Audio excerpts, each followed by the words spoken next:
loading in the week of the 1st. All right. And we now have to load in all of our large furniture the morning of Saturday the 26th. So we lose a week of build time. So how many weeks does that give us for build? that gives us, so it gives us 1, 2, 3 weeks per build. All right.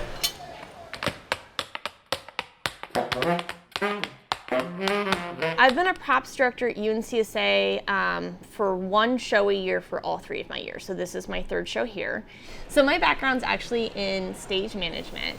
And while I love that, I really struggle if I don't have my hands on something. So when I looked at switching roles, the only one that made sense to me was props. So we're looking at creating 2 things, Faust, as well as the Bible. We still need to source 8 books for the school children. Okay. That then all have to be cloth covered and made as well. Hi. The upright piano is both skeletal and kind of almost see-through in nature. 2 characters have a scene on the piano bench, which I also need to build.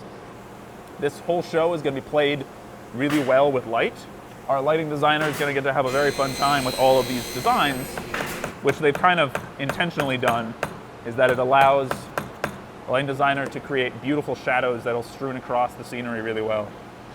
We have foliage in the show, and there's a large chunk of it that is going to be upstage behind a set of panels, and it is our version of Purple Summer. So it is a beautiful landscape of grasses and wild wheat.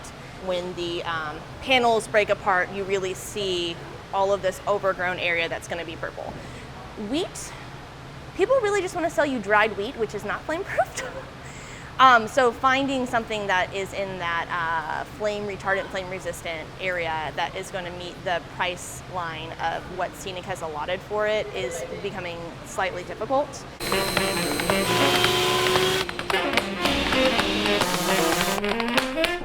What's really great about UNCSA is we actually have an off-site storage facility for a lot of our props as well as our scenic units that are larger.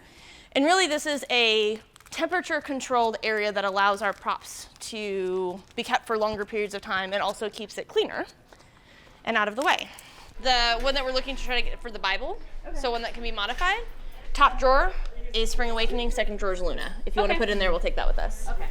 So part of the problem is not just how thick the book is, but to think about how long and how wide the book is, because he wants the book to feel like large. There's this guy. I am attempting to put this image for the cover on top of the book, which I recovered. It started out as a regular paperback, and then I tea-stained it and cut it and rewrapped it, so now it needs the cover image. This is a technique I just learned in class last week, so I was excited to try it. We're always going to be proponents of making sure that things are historically accurate. So if a designer hands me something and I go, oh, I know that's not period appropriate, let me do a little bit of research and be like, hey, this is actually what would have been done during that time period. Do you want to move forward with your idea, or is there a way for us to modify or combine the two? So the weekend was super stressful. The wheat is still the bane of my existence. So if for some reason we can't find one that has been treated already, the next option would be to buy and then treat. So at least we have a baseline to understand what our options are. So I've given it to 2 new artisans, Okay. Because they now have to call every company to see if any of that wheat has been treated, Okay. which is just not something that I'm able to do while being here at the same time. Yeah, and no, I don't sure, feel yeah. comfortable waiting until Monday to kind of tackle that. Absolutely.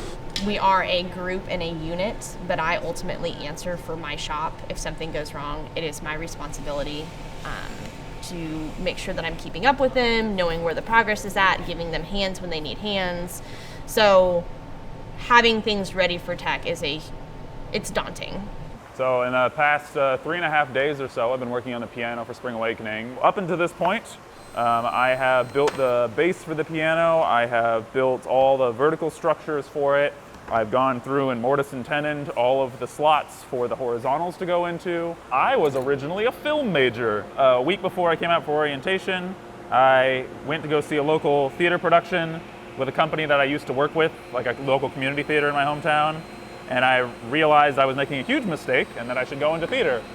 So at the time, I didn't know that I loved metalworking or woodworking. I just kind of liked props. I loved the creativity in it. and I loved the weird gadgets and gizmos I got to build. It was the idea that one day I could build a rocket ship, and the next day I could build a robot, and the next day I could build a chair. Seemed like a cool, fun, real job to me. Upon coming here, I didn't really have a ton of experience, and over the past 2 years, I've found that furniture carpentry and metalworking is my passion.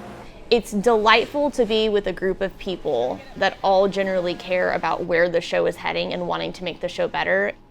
If and when you see the show, like, it's like the work shows and the commitment shows.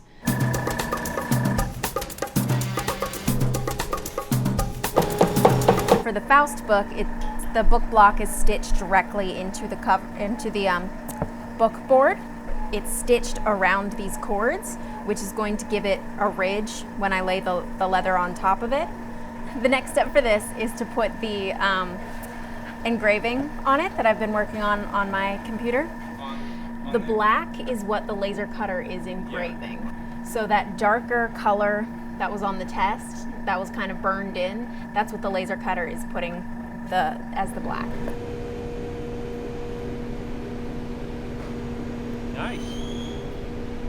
So we did a fire test during the afternoon on Friday during the artisan double on the wheat. So we soaked the wheat the day before for increments from 1 minute all the way up to 45 minutes in 2 different substances.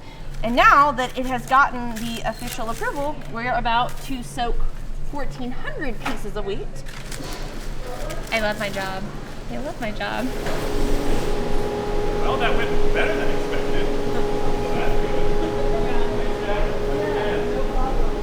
This is the piano, and that was the top, and I couldn't get it to tighten all the way down, and so I needed clamps. And so I asked the scene shop to borrow theirs, and got as many on as I could to pull it down. Those glue ups can be intense sometimes. You miss me running around like a crazy person.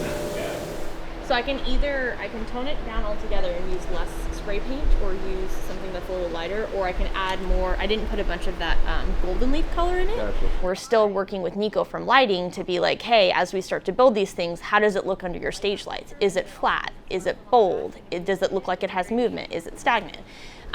So working with Nico, him being super flexible about letting us come in, throwing up some lights, and then him actually giving some honest feedback on like, well, I like it, but I think that there needs to be more variation in the paint treatment in order for it to really punch better. So Nico, my thought was when I saw this that lower portion being lighter would give you a little bit more play in how it accepts light that you throw at it. Yeah, that's pretty gorgeous. I like almost Wow, in tears. Nico, yeah.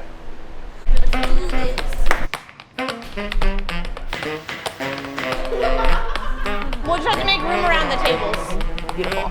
Hi guys. Forward. Hi. Hi. Thank you for coming to Spring Awakenings Double tonight. We're gonna get a ton of stuff done. Ideally, mostly the wheat plus a few other things. You're gonna fold it in half, and then you're gonna wind it up nice and crazy, making like a little bulb. And then you're gonna throw that bulb into a square. And it is literally just gonna hold itself. You'll wanna start with the top and work your way down. I found that out by trial and error. So the goal is if we get this done and they don't need extra hands out there, then I'm releasing you early. Voila.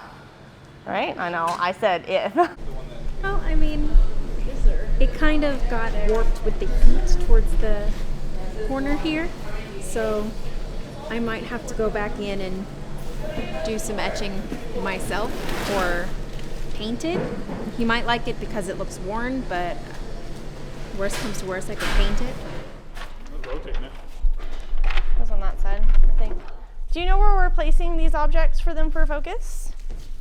I want to look at behind this row where the wheat is going before we vacate our area. We're never show ready when we go into tech, which is where the director comes in, the actors come in, all the technical aspects get added together, and we kind of see what's working and what's not working. We're always going to get notes during tech because something's going to be on stage and they're going to say like, oh, I want to add a buckle to this, or I want this more distressed, or can you make this look more shiny? We like to have everything in space and as ready as possible. Mama who bore me, Mama who gave me no way to handle things, who made me so sad. Like, even my parents don't realize how much work goes into an individual prop. When you go to a show and you look at all the individual pieces on stage, start to do the math in your head of how many hours you're putting into that, then divide that by how many artisans you have or how many people that you have, and then think about the amount of stress that puts on someone. Spring Awakening went phenomenal. The piano was gorgeous from beginning to end. The books had a lot of wear and tear during the run of the show as the actors got more and more excited, so we did a lot of like Band-Aid fixes to those, of like just gluing the spines back onto the actual books. But they made it through the entire run. So the wheat was phenomenal, and it was great to see the windows open and to see everybody's reaction. We talk about the foundation of theater, and it's really about storytelling. Storytelling was one of the first roles way back in the day around a campfire. That's how they used to communicate and keep their stories and their families alive, was through someone's word of mouth. Like, that's evolved over the years, and now it's more of a spectacle, but we still have one of the oldest traditions that we play a part of. It's great to be a part of that and see like how it continuously evolves and how it continuously changes. And when you look at the scripts and the stories that people want to tell, it's just a really unique field. Even if I wasn't a part of it, like, I would still be seeing it all the time, because it moves me in a way that only a few other things move me. So it's a calling. And I think a lot of people here will tell you that when they go to school for props. Like, they couldn't see themselves doing anything else.